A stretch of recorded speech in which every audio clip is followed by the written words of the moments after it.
profile that I had at that time, I promise you, was not on anybody's vision board. So I was in my 40s. I had a dad bod, but it was dad bod by depression. I lost my business. I was unemployed. I was penniless. I had 13 dogs and a cat named George. And then my house was pretty much by that time mid-century modern depression.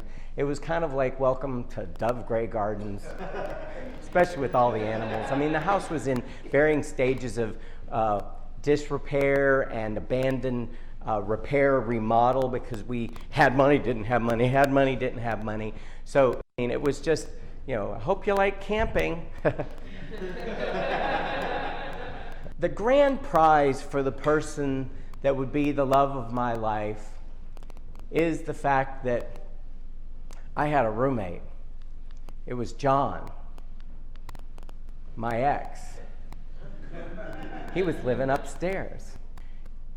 Whoever the love of my life would be is going to have to live in the same house, not just only 13 dogs and a cat named George, but my ex John.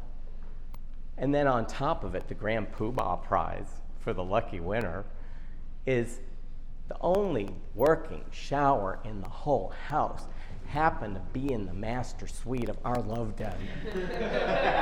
So at any given moment of any given time, day or night, my ex might have to come through our little love den to take a shower.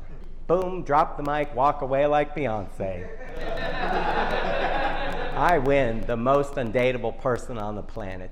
So I had a lot going against me, but I knew I was going to call forth the love of my life. So I had 4 things that I was calling forth. I figured if I had these 4 things, I would win. The rest would fall into place. The person would have the capacity of love as great as myself or greater, the capacity for joy as great as myself or greater. They would think I was the cutest thing on the planet, and I would think they were the cutest thing on the planet. If I have those 4 things, I win. I had a whole long list of stuff that I really wished I could have, but I was afraid to ask for because I didn't want to get too picky. I was like, I'll settle with this. So I called that forth, and I just put it out there, and I went dancing, and I just kept following my joy, and I kept following my joy. And 7 months later, across the dance floor was this Power Ranger doing the most unbelievable, energetic, joyful, bountiful line dance I'd ever seen.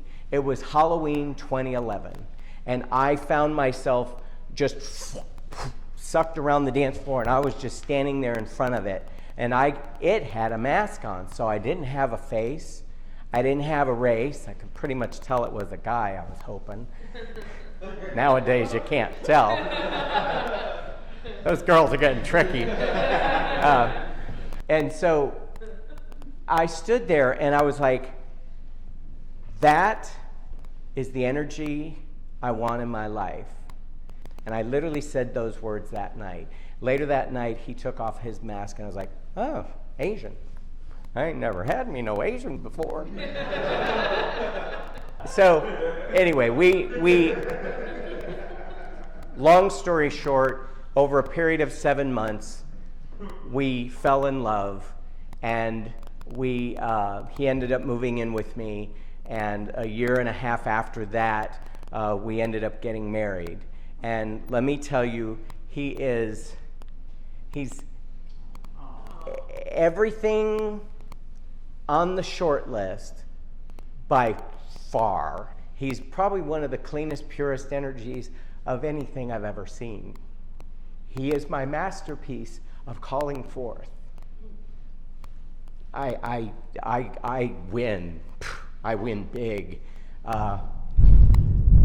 Thank you.